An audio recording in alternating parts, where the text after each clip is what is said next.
తైలాభిషేక ఆరాధన సెప్టెంబర్ 19 శుక్రవారం. సమయం ఉదయం 10 గంటల నుండి. స్థలం మాధవి కన్వెన్షన్ హాల్, రాయచోటి వెళ్లే రోడ్, ఆర్టీఓ ఆఫీస్ ఎదురుగా, కడప. ప్రార్థనా శక్తి తైలాభిషేక ఆరాధన సెప్టెంబర్ 20 శనివారం. సమయం ఉదయం 10 గంటలకు. స్థలం Shiva garden function hall, Mahanandi road, Nandyal. Bapatla పరిసర ప్రాంత ప్రజలకు శుభవార్త. ప్రార్థనా శక్తి తైలాభిషేక ఆరాధన సెప్టెంబర్ 23 మంగళవారం. సమయం ఉదయం 10 గంటల నుండి. స్థలం B convention function hall, service road, NH 216 bypass, Suryalanka flyover పక్కన, బాపట్ల. ప్రార్థనా శక్తి తైలాభిషేక ఆరాధన సెప్టెంబర్ 24 బుధవారం. మొదటి ఆరాధన ఉదయం 7 గంటల నుండి. రెండవ ఆరాధన ఉదయం 10 గంటల నుండి. స్థలం సీతారాం టౌన్షిప్ ఎదురుగా, housing board colony, Nallapadu road, Guntur. Yesayya నామములో మీకు వందనాలు తెలియపరుస్తూ ఉన్నాను. ప్రియులారా, ఈ దినం కొరకు దేవుడు సిద్ధపరిచిన వాగ్దానాన్ని మనం స్వాధీనపరచుకుందాం. పరిశుద్ధ గ్రంథంలో నుండి యోబు గ్రంథము 8వ అధ్యాయము 22వ వచనం ద్వారా ప్రభు మిమ్మల్ని దర్శిస్తూ ఉన్నారు. యోబు గ్రంథము, జోబ్ చాప్టర్ 8 వర్స్ 22లో ఉన్నతమైన మాట దేవుడు మీకు అనుగ్రహిస్తూ ఉన్నారు. మళ్ళీ చెప్పనా? ఓకే, నోట్ చేసుకోండి. యోబు గ్రంథం 8వ అధ్యాయం 22వ వచనం. అయితే ఇంకను ఆయన నీకు నోటి నిండా నవ్వు కలగజేయును, ప్రహర్షముతో నీ పెదవులను నింపును. ఆమెన్. అయితే ఇంకను ఆయన నీకు నోటి నిండా నవ్వు కలగజేయును. నా బ్రతుకులు ఎప్పుడైనా నవ్వు ఉంటుందా? అసలు నవ్వు ఎలా ఉంటుందో నాకు తెలియదు అన్నట్టు ఉంటారు చాలామంది. ఎప్పుడు నోటిలో నవ్వు కంటే కంటిలో నీరు ఎక్కువైపోయిందని బాధపడతారు చాలామంది. బాగా గమనించండి. ఏడుస్తున్నావు కదా, చాలా ఏడుస్తున్నావు. ప్రయాణంలో ఏడుస్తున్నావు, ఒంటరిగా ఉండి ఏడుస్తున్నావు. ఇప్పుడు నీ కంటికి పని ఆపుతున్నాడు అనమాట, నీ నోటికి పని చెప్తున్నాడు ఆయన. ఇక్కడి నుంచి వచ్చేటువంటి కన్నీరు ఆగి దీవెనగా నీ నోటి నిండా నవ్వు దేవుడు కలగజేస్తాడు. నవ్వు కలగజేసేవాడు కామెడీ యాక్టర్ కాదు. కామెడీ యాక్టర్ కామెడీ చేసి నవ్వు కలగజేస్తాడు, కానీ అది తాత్కాలికంగా, అది ఒక 5-10 మినిట్స్ కూడా ఉండదు అది. కానీ నీవు నమ్మిన దేవుడు, నేను నమ్మిన దేవుడు, మన దేవుడు మన నోటి నిండా నవ్వు శాశ్వతముగా కలగజేయబోతున్నాడు. అంటే దేవుడిని ఆస్తికర్తగా చేయబోతున్నాడు, నిన్ను ఆరోగ్యవంతునిగా చేయబోతూ ఉన్నాడు, ఆరోగ్యవంతురాలుగా చేయబోతున్నాడు. నీవు రక్షించబడిన స్థితిని కలిగి యేసునామములో గొప్ప సాక్ష్యం చెప్పబోతున్నా. అమ్మాయి, నాకేమొద్దు, నా భర్త రక్షించబడ్డాడు చాలు, నా భార్య రక్షించబడింది, నా పిల్లలు రక్షించబడినారు, నాకు పిల్లలు, నేను, నా ఇంటి వారు దేవుని రక్షణ కలిగి ఉండాలని కోరుకున్నాను, దీనికోసం ఏడ్చినని అనుకుంటున్నావు కదా. నీ ఇల్లు రక్షించబడుతుంది, నీ కుటుంబం రక్షించబడుతుంది. దేవుడు నీ పక్షముగా ఉన్నాడు. ఇక మీదట నీ ప్రతి పనిలో దీవెన చూస్తావు కనుక నీ నోటి నిండా నవ్వు ఉంటుంది. నవ్వు ఎప్పుడైతే ఉందో ఆటోమేటిక్గా హార్ట్ పంపింగ్ కూడా బాగుంటుంది, కిడ్నీ, లివర్, ఆర్గన్స్ అన్నీ కూడా పంపింగ్స్ బాగుంటాయి. ఆటోమేటిక్గా నీ హెల్త్ అంతా మారిపోయి యవ్వన బలం వచ్చేస్తుంది. మరలా ఇదంతా కూడా ఈ నవ్వు నుండి అన్ని ఆశీర్వాదాలు వచ్చేస్తాయి అన్నమాట. అందుకే మనకి కొంతమంది ఆర్టీసీ బస్సుల మీద రాస్తారు, నవ్వు నవ్వించని. మళ్ళీ బయట నవ్వు వేరు, ఈ నవ్వు వేరు. ఇది ఆత్మ సంబంధమైన నవ్వు. నువ్వు రక్షణ కలిగిన నవ్వు, ఇది ఆనందము. ఏమో నా నోటి నిండా మరి బూతులతో నింపబడింది. కొంతమంది నోటి నిండా బూతులు ఉంటారు, తిడతా ఉంటుంటారు, శపిస్తూ ఉంటుంటారు రకరకాలుగా. కానీ అవన్నీ క్లియర్ చేసి నీ నోటి నిండా దేవుడు నవ్వు కలగజేస్తున్నాడు. ఏడ్చిన నాళ్ళు ఏడ్చావు, బాధపడిన నాళ్ళు బాధపడ్డావు. కొంతమందికి శ్రమలు ఎక్కువైపోయినప్పుడు కోపం ఎక్కువైపోతుంది. కోపం ఎక్కువైనప్పుడు ఏమవుతుందంటే నోరు బిగిసిపోయి పెదవులు కూడా చిన్న అయిపోయి అన్నట్టుంటారు. కానీ దేవుడు ఆనందాన్ని, అంటే ఆశీర్వాదాన్ని ఇచ్చినప్పుడు నోటి నిండా నవ్వు కలుగుతుంది. నా జీవితంలో ఒక్కరోజన్నా నవ్వుకున్నాను నేను. చాలామంది అద్దంలో చూసి నవ్వుకుంటారు, నా కళ్ళు ఎలా ఉన్నాయి, నా పెదవులు ఎలా ఉన్నాయి. మళ్ళీ వాళ్ళే అనుకుంటారు, ఎంత అందంగా ఉంటే మాత్రం ప్రయోజనం ఉంది, డబ్బులు లేవు, అప్పులు అయిపోయాం, అందరూ అన్ని మాటలు అంటున్నారని మళ్ళీ అద్దం తిరిగి పెట్టేసి మళ్ళీ బాధపడుతుంటారు. కానీ ఇప్పుడు ఈ దినము దేవుడు నీకు ఇచ్చే కృప ఏంటంటే శాశ్వతంగా నీ బంధువుల మధ్య నవ్వుతూ ఉంటావు, నీ స్నేహితుల మధ్య నవ్వుతూ ఉంటావు, నీ కుటుంబ సభ్యుల మధ్య నవ్వుతూ ఉంటావు, నువ్వు డ్యూటీకి వెళ్ళినప్పుడు వచ్చినప్పుడు నవ్వుకుంటుంటావు. కుటుంబంలో శాంతి కలుగుతుంది. నా శాంతినే మీకు ఇస్తున్నాను అన్నాడు ఆయన. నీ నోటి నిండా దేవుడు నవ్వు కలగజేస్తున్నాడు. ఆత్మ మీకు తోడై ఉండును గాక. ఆమేన్. వాక్య భాగంలోకి వెళ్దాం. యెషయా గ్రంథం 43వ అధ్యాయము 2వ వచనాన్ని మనం ధ్యానం చేసుకుందాం. నీవు జలములలో బడి దాటినప్పుడు నేను నీకు తోడైయుందును.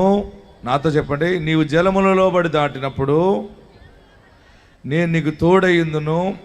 నదులలో బడి వెళ్ళినప్పుడు అవి నీ మీద పొర్లి పారవు. నీవు అగ్ని మధ్యను నడిచినప్పుడు కాలిపోవు, జ్వాలలు నిన్ను కాల్చవు. నేను ప్రార్థన చేస్తున్నప్పుడు దేవుడు మీకు బయలుపరిచిన చెప్పమన్న మాట ఏంటంటే, చూడండి 4వ లైన్ నేను చదువుతున్నాను, అది అండర్లైన్ చేసుకోండి. నీవు అగ్ని మధ్యను నడిచినప్పుడు కాలిపోవు, జ్వాలలు నిన్ను కాల్చవు. నాతో చెప్పండి, నీవు అగ్ని మధ్య నడిచినప్పుడు కాలిపోవు, జ్వాలలు నిన్ను కాల్చవు. దేవునికి మహిమ కలుగును గాక. ప్రియులరా, ఈ మాట పరిశుద్ధాత్మ దేవుడు బయలుపరుస్తూ ఉన్నాడు.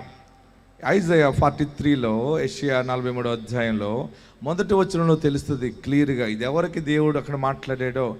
అయితే యాకోబు, నిన్ను సృజించిన వాడు యెహోవా, ఇశ్రాయేలు నిన్ను నిర్మించినవాడు ఇలాగూ సెలవిచ్చుచున్నాడు, నేను నిన్ను విమోచించి ఉన్నాను, భయపడకు, పేరు పెట్టి నిన్ను పిలిచి ఉన్నాను, నీవు నా సొత్తు. అందుకని నీవు అగ్ని మధ్యను నడిచినప్పుడు నీవు కాలిపోవు. ఆమేన్. మనకు ఉన్నటువంటి పరిస్థితులు కొన్ని సమయాల్లో అగ్నిలాగుంటాయి. ఎలాగుంటాయి? అందరు చెప్పాలి. మన కుటుంబ జీవితాన్ని నడిపించటం, ప్రతి ఒక్కరి జీవితము అగ్ని శ్రమలను అనుభవిస్తూ ఉన్నాం మనం. ఎన్ని శ్రమలు? ఎలాంటి శ్రమలు అవి? 1 కాదు 2 కాదు. శ్రమ అగ్ని లాంటిది. కానీ దేవుడు పరమందున్నవాడు, చూస్తూ ఉన్నవాడు మనతో మాట్లాడుతున్నాడు. నీవు అగ్ని మధ్యను నడిచినప్పుడు నీవు కాలిపోవు. అంతే. అగ్నిలో నడుస్తామా? అగ్నిలో నడుస్తున్నప్పుడు కాలిపోకుండా ఉండగలమా? చెప్పాలి. నిప్పుల మీద నడిచింది వేరు, అగ్నిలో నడవటం వేరు. నిప్పుల మీద నడిస్తే వాళ్ళని చూస్తాం మనం, వాళ్ళు పరుగులు ఎత్తేస్తుంటారు. నడాలి కానీ పరిగెత్తమని లేదు అక్కడ. కొంతమంది చల్లారిపోయిన నిప్పులు కొంచెం సగం సగం నీళ్ళు చల్లి దాని మీద నడుస్తారు. మామూలుగా నిప్పుల మీద నడిచేది వేరు, అందరి ముందు చూపించుకునేది వేరు. మన జీవితంలో ఉన్నటువంటి కష్టము అగ్ని లాంటి కష్టము. ప్రతి బిడ్డ ఏడుస్తూ ఉంటే అది దేవుని సన్నిధికి వెళ్తూ ఉంది కన్నీరు. అందుకనే ఈ దినము పరిశుద్ధాత్ముడు నీతో మాట్లాడుతున్నది ఏంటంటే, నీ కుటుంబంలో బహుశా పిల్లవాడు ఉద్యోగం లేదనో, లేదా జాబ్ లేదనో, లేకపోతే కుటుంబంలో కొరత, అవసరతలు ఉన్నాయి, అప్పులున్నాయి, రోగాలున్నాయి, ఒకదాని వెనకాల ఒకటి నేను తట్టుకోలేకపోతున్నాను బాబు అని ఏడుస్తున్నావు కదా. నీ శ్రమ అగ్నిలోనే ఉంది నీ నడక. అయినా నీ అగ్ని నడకలో నీవు కాలిపోకుండా ఉంటున్నావంటే ఏంటో తెలిసేట దేవుడు పరిశుద్ధాత్మ నాకు బయలుపరిచాడు. మనము అగ్ని మధ్యన నడిచినా కాలిపోవంటే నాకు ప్రార్థనలో దేవుడు బయలుపరిచని చెప్తున్నాను. అగ్ని గుండం ఉంటుంది. ఇప్పుడు షడ్రక్ మేషక్ అబేద్నెగో అనే వారిని అగ్నిగుండంలో వేశారు. కానీ వారు అగ్నిగుండంలో పడవేయబడ్డారు, కానీ వారు కాలిపోలేదు. అగ్నిగుండం అగ్నితో, నాలుకలతో అది కనబడుతుంది, జ్వాలలు. కానీ షడ్రక్ మేషక్ అబేద్నెగో అని వారు కాలిపోకుండా 4వ అనే రూపం అక్కడ దేవత పోలిన రూపం ఉందని కనబడుతుంది. అగ్నిగుండంలోనే వారు కనబడుతూ ఉన్నారు రాజుకి. దేవుడు నాకు బయలుపరిచింది ఏంటంటే, అగ్ని నాలుకలో అగ్ని ఉంటుంది కానీ అగ్నిలో వేడిని తీసేస్తాడు ఆయన. ఆమేన్. ఎలా తీస్తాడో తెలుసా? పాలలో వెన్న తీసినట్టు తీసేస్తాడు. ఆమేన్ అని చెప్పరే? పాలు ఉంటాయా? పాలలో వెన్న తీసేస్తే ఇంకా పాలు ఉట్టిపాలు అయిపోతాయి కదా. పాలలో వెన్న తీస్తే పాలు పాలులాగా ఎలా ఉంటాయో, అగ్నిగుండములో అగ్ని జ్వాలల మధ్య నువ్వు ఉన్నప్పుడు అగ్నిలో వేడిని తీయగల దేవుడైన ఆయన దేవుడు కనుక ఆ శ్రమను, ఆ వేడిని, దానిని మళ్ళీ కూలింగ్గా కూడా మార్చగలరు. చూసే వాళ్ళకి అగ్నిగా కనబడుతుంది కానీ లోపల అక్కడ ఎయిర్ కండిషన్ ఉంటుంది. ఆమేన్. గట్టిగా హల్లెలూయా చెప్పరే. మనం ఏసీ వేసుకుంటే చల్లగా వస్తుందని తెలుసు, మనకి అగ్గి అయితే కాలిపోతుందని తెలుసు. అసలు అగ్గి లేకుండా బ్రతుకుతున్నాం. ఆ రోజు మనం ఉదయాన్నే లేచిన వెంటనే మనం ఏం చేస్తాం? పొద్దుట ఇలా తలలా ముడెట్టి ఫస్ట్ ఏమంటిస్తావు? దేని దగ్గరికి వెళ్తావు? మీరు అందరూ చెప్పరే? చెప్పాలి. అసలు అగ్గి ముట్టుకొని ఇల్లాలు ఉంటుందా? మన బ్రతుకు ప్రారంభమే లేచిన వెంటనే అగ్గితో ప్రారంభమవుతుంది. టీ కాయాలంటే అగ్గిపుల్ల వేసేవారు కొంతమంది, లేకపోతే ఇలా నొక్కేవాళ్ళు కొంతమంది, అని గొట్టం పెట్టి ఊదేవాళ్ళు కొంతమంది, ఆకో మంట లేకపోతే డొక్క పిడక. ఇప్పుడు ఎవరికి లేదు. ఇప్పుడు అందరిళ్ళలో పొద్దుటే అగ్గి బయటికి రావాలి. అగ్గి లేకుండా బ్రతకలేదు మనకి. కనీసం పెళ్ళిలో కూడా అగ్గి చుట్టూ తిప్పుతాడు ఆయన.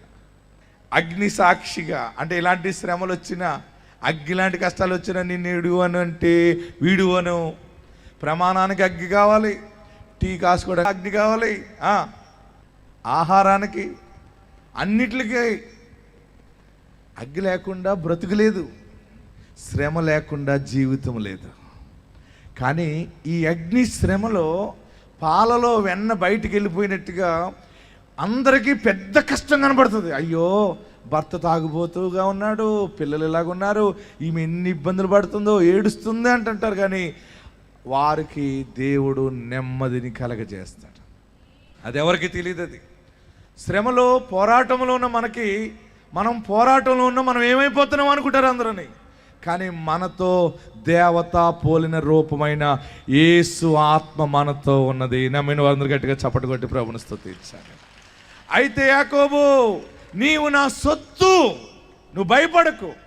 నీవు అగ్ని మధ్యను నడిచినప్పుడు, అందరు చెప్పాలి, అందరు చెప్పండి, అందరు నాతో చెప్పండి, అగ్ని మధ్యను నీవు నడిచినప్పుడు కాలిపోవు. మరి ఎలా కాలిపోవు అంటే, అగ్నిలో ఉన్న ఆ పవర్ దాన్ని ఆయన కంట్రోల్ చేస్తాడు. చచ్చిపోవాలనుకుంటే కానీ చనిపోం.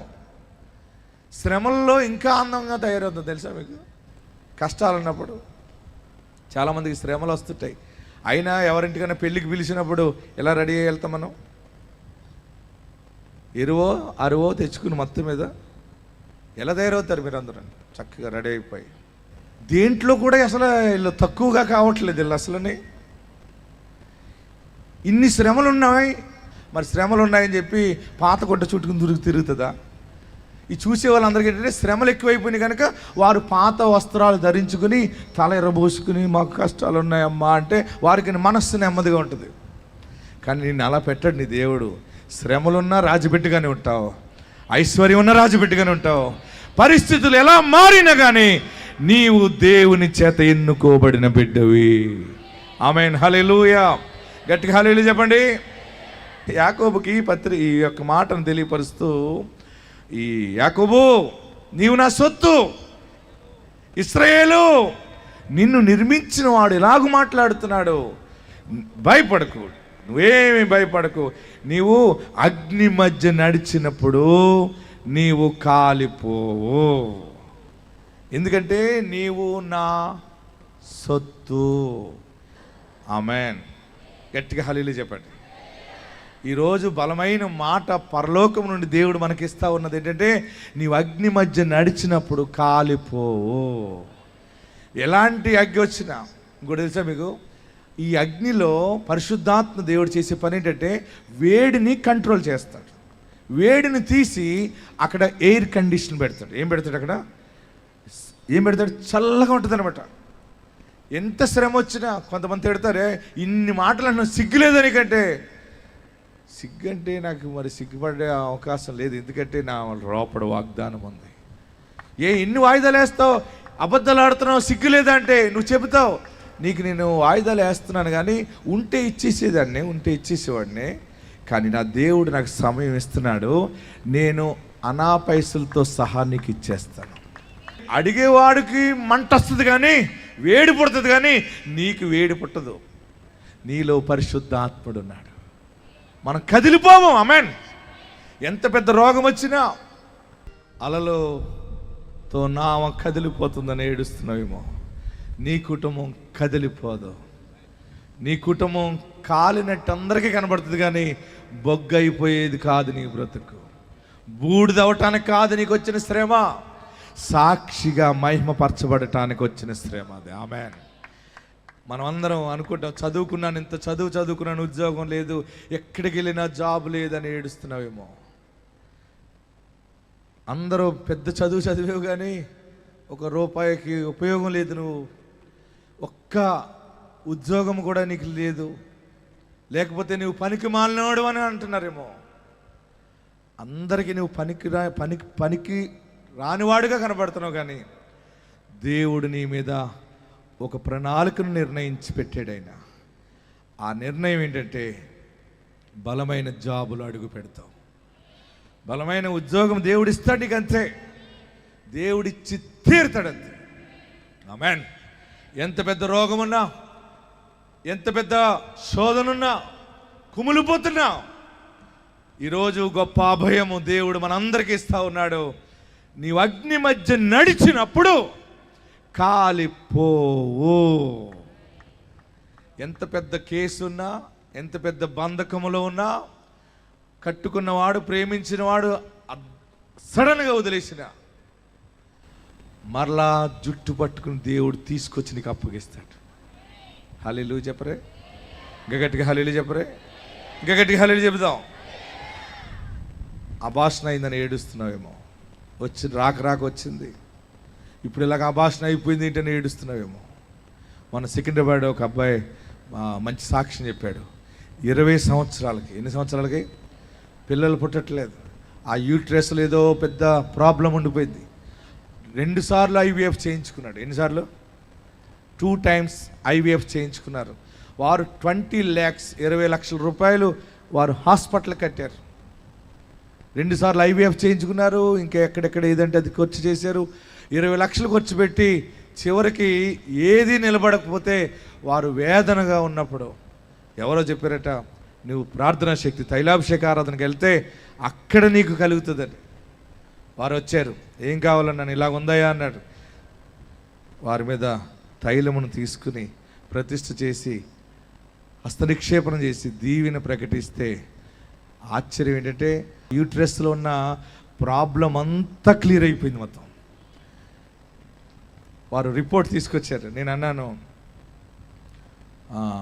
రిపోర్ట్లు ఇలాగ ఉందండి, ఇంకా పిల్లలు పుట్టరని చెప్పారు, ఆ యూట్రస్లో చాలా ఈ బలహీనత ఎక్కువ ఉంది, రోగం ఉంది, పోవట్లేదు. అదంటే ఎప్పుడు తీసేవన్నాను నేను. ఆదివారం వచ్చాడు కదా, నిన్న తీసేవండి రిపోర్ట్ అన్నాడు. ఓకే, ఇప్పుడు నేను ప్రార్థన చేశాను కదా, ఇప్పుడు మళ్ళీ వెళ్ళి రిపోర్ట్ తీసుకో, ఈరోజు ఈవినింగ్ వెళ్ళి రిపోర్ట్ తీసుకో. ప్రార్థన అయింది కదా, నువ్వు రిపోర్ట్ తీసుకో. ఇదే ప్రార్థన శక్తి, నువ్వు చూస్తావు. అది ఫస్ట్ అందులో ఉన్న రోగం క్లియర్ అయిపోతే చూసుకున్నాను. భార్య భర్తలు ఇద్దరు వెళ్ళి వెంటనే వెళ్ళి స్కాన్ చేసి ఆ రిపోర్ట్ తీసుకుంటే అందులో ఉన్నదంతా కూడా క్లియర్ అయిపోయినట్టు వచ్చింది. నమ్మరా? నమ్మితే గట్టిగా చప్పట్లు కొట్టండి. మనము బలహీనులమే, మనం అద్భుతాలు చేయలేము. అద్భుతము యేసయ్య చేస్తాడు. యేసయ్య నామములో ప్రార్థిస్తే ఆయన చేస్తాడు. అది క్లియర్ అయిన తర్వాత మళ్ళీ వచ్చారు. వెంటనే మళ్ళీ దీవెన ప్రకటిస్తే అదే నెలలో గర్భం వచ్చింది. ఆ యూట్రస్లో గర్భసంచిలో ఉన్నది కీడు పోయింది కదా, అది ఆశీర్వాదకరంగా మారింది. గర్భం వచ్చింది. బిడ్డను ఎత్తుకుని వచ్చి సాక్ష్యం చెప్పారు. చూడండి 20 yearsకి చూడండి, అసలు ఆ బొమ్మలాగా ఉంది బిడ్డ. ప్రార్థన ద్వారా వచ్చిన బిడ్డలు మంచి జ్ఞానవంతులు అయిపోతారు. ఆ సాక్ష్యం విందాం ఒకసారి. మా మ్యారేజ్ అయ్యి 20 years అయిపోతుందండి. నేను IVF వెళ్ళాను 3 times, 20 lakhs ఖర్చు పెట్టాను. తర్వాత గర్భసంచిలో ఒక పీసులాగా ఉండిపోయి ఆమెకు బాగా ఇన్ఫెక్షన్ అయ్యి హాస్పిటల్కి వెళ్ళిన తర్వాత పటన్ చెరువులో ఒక అన్న చెప్పాడు లైవ్లో, ఇసాక్ పాస్టర్ అని చెప్పి, చాలా అద్భుతాలు జరుగుతున్నాయి ప్రార్థన చేస్తే. గర్భం లేని వారికి చాలామందికి ఇప్పటికీ 60-70 వేల మందికి గర్భాలు దేవుని ఆశీర్వాదం వల్ల ఆశీర్వదించబడినారు అని చెప్పినప్పుడు మేము ఇక్కడికి వచ్చాం.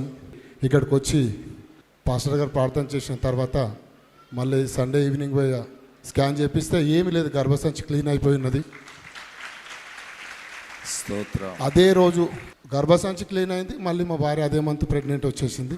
9 మంత్లో మళ్ళీ ఏమైంది అంటే స్కాన్ చేపిస్తే పిండం ఎదురుకాళ్ళతో ఉంది అనిపించింది. దేవా 20 years తర్వాత ఇలా ఎందుకు అవుతుంది, నాకేందుకు పరీక్ష అనుకొని అన్నప్పుడు మా వాళ్ళు ఏమన్నారంటే పాస్టర్ గారి దగ్గరికి వెళ్దామని చెప్పి వచ్చి అయ్యగారితో ప్రేయర్ చేపిస్తే ఒక మాట ఏమన్నాడంటే మాతోని, నువ్వు ఎప్పుడు చేయించుకున్నావు స్కానింగ్ అంటే నిన్న చేయించామయ్యా అంటే ఈరోజు ఈవినింగ్ చేసుకో, దేవుడు ఆశీర్వదించిండు వెళ్ళు అని చెప్పాడు.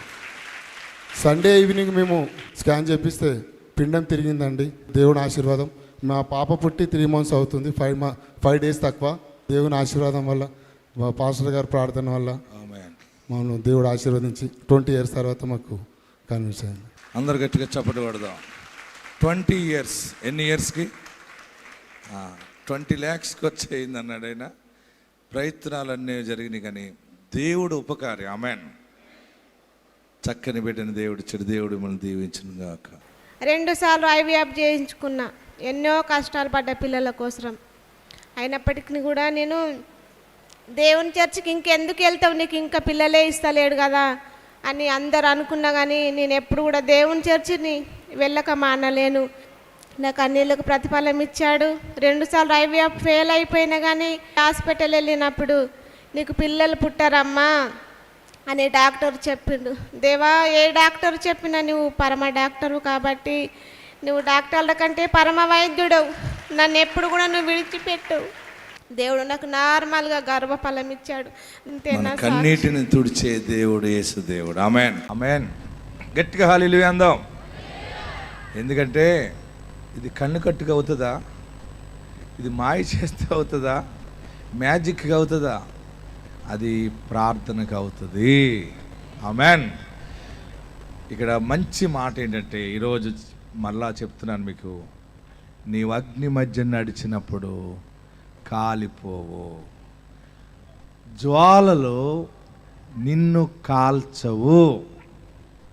మనకి అగ్ని లాంటి శ్రమలో నీవు నీ కుటుంబం నడుస్తుందేమో, కానీ బూడిదెవరు? భూస్వామిగా సాక్షిగా ఉంటావు. అందరికీ అగ్నిగుండంలో కనబడుతుంది, మనం సెల్ఫీ తీసుకోవడానికి కలర్ఫుల్గా కనబడుతుంది అగ్గి. ఆమెనండి. పాలలో వెన్న తీసినట్టుగా అగ్నిలో వేడిని తీస్తాడు ఆయన. ఆ శ్రమ కాలము ఆయనే నిన్ను ప్రొటెక్ట్ చేస్తాడు. ఎన్ని శ్రమలు వచ్చినా ఆ శ్రమలలో శోధనలు జయించే శక్తి నీకు ఇస్తున్నాను అన్నాడు ఆయన. ఆయన తన దూతను పంపుతారు. మీకు ఈ దినాన్ని శుభవార్త ఏంటంటే మీరు దేవుని సొత్తు, మీరు దేవుని సొత్తు అయి ఉన్నారు. మీరు అగ్ని మధ్య నడిచినప్పుడు కాలిపోరు. ఎలాంటి నష్టం వచ్చినా, వ్యాపారం చేసి ఎలాంటి ప్రమాదం వచ్చినా, ఎలాంటి అవమానము ఆవరించినా నీవు కాలిపోవు. అనేక మంది ఎదుట కాలకుండా నిలబడిన సాక్ష్యం అనేది ప్రజలు చూస్తారనమాట. జ్వాలలు నిన్ను కాల్చవు. ఎంత అవమానముతో, గర్భఫలం లేదని అవమానము, పెండ్లు అవ్వలేదని అవమానము, ఉద్యోగం లేదని బాధ, అప్పులు ఎక్కువైపోయిన బాధ, తీరే దారి లేదని ఇంక అందరూ ఇక నీ జీవితంలో నువ్వు పైకి రావన్నా సరే వారి మధ్య దేవుడు నిన్ను సాక్షిగా నిలబెడుతున్నాడు. అందరూ కూడా తలలో వంచండి. ఎక్కడున్నవారు అక్కడ లేచి నిలబెడదాం. పరిశుద్ధాత్మ దేవుడి దినాన్ని ప్రత్యేకంగా నిన్ను జ్ఞాపకం చేసుకున్నాడు. అయితే యాకోబు, నిన్ను సృజించిన వాడు యెహోవా, ఇశ్రాయేలు నిన్ను నిర్మించిన వాడు ఇలాగూ సెలవిచ్చుచున్నాడు, నేను నిన్ను విమోచించి ఉన్నాను, భయపడకు, పేరు పెట్టి నేను పిలిచి ఉన్నాను, నీవు నా సొత్తు. నీవు అగ్ని మధ్య నడిచినప్పుడు, అగ్ని మధ్య నడవలసి వస్తుందా?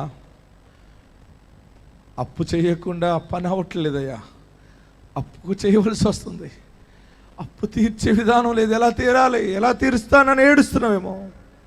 ఒకవేళ అప్పు చేసిన, రోగము వచ్చినా నీవు కాలిపోవు, నీవు నాశనము కావు. అందరూ అన్ని మాటలని నేను అవమానం చేసిన, అక్కడే యోసేపుని హెచ్చించినట్టుగా నిన్ను తలగానే ఆయన హెచ్చరించబోతా ఉన్నాడు. ఎక్కడున్నవారు అక్కడ 2 చేతులు పైకెత్తి, నా గుండె నిండా నువ్వు ఉండయా, రోగం ఉందని ఏడుస్తున్నావా, చాలా హాస్పిటల్కి వెళ్ళాను, తగ్గట్లేదు. ఒంటి నిండా మందులతో నింపివేశాను, అయినా తగ్గట్లేదు. కొత్త కొత్త వ్యాధులు వస్తున్నాయి. మరణకరమైన రోగము నాలో ఉందని ఏడుస్తున్నావా? క్యాన్సర్ ఉందని ఏడుస్తున్నావా? అందరూ కాదంటున్నారు, కానీ ఇది క్యాన్సర్ అయి ఉంటుంది.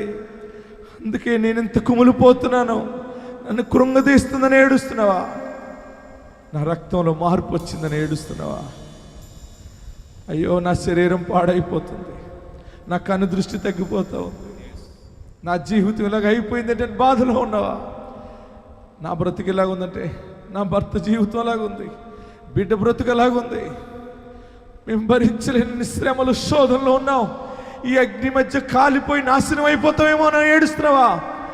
అయినా నీవు కాలిపోవు, నువ్వు బలమైన సాక్షిగా బయటకు వస్తావు, ఆశీర్వాదకరమైన సాక్షిగా నిలబడబోతా ఉన్నావు. నీవు అగ్ని మధ్య నడిచినప్పుడు కాలిపోవు, జ్వాలలు నిన్ను కాల్చవు. ఎందుకంటే నీవు దేవుని సొత్తై ఉన్నావు, నీవు దేవుని సొత్తై ఉన్నావు, నీవు దేవుని సొత్తై ఉన్నావు. అందరూ నమస్కరించండి, ప్రార్థన చేద్దాం. నీ ఆత్మతో నన్ను నింపండి అని అందరూ ప్రార్థన చేయండి. అందరూ ప్రార్థనలో ఉండండి, అందరూ ప్రార్థన చేద్దాం. అందరూ అడగండి ఏం కావాలో. దేవుణ్ణి ఏం కావాలని ఆశించి వచ్చేవో బలమైన వాక్యము, వాగ్దానం ప్రకటించబడింది. ప్రార్థన చేయండి. మీకు ఏం అవసరమో నోరు తెరిచి అడగండి. హల్లెలూయా, హల్లెలూయా.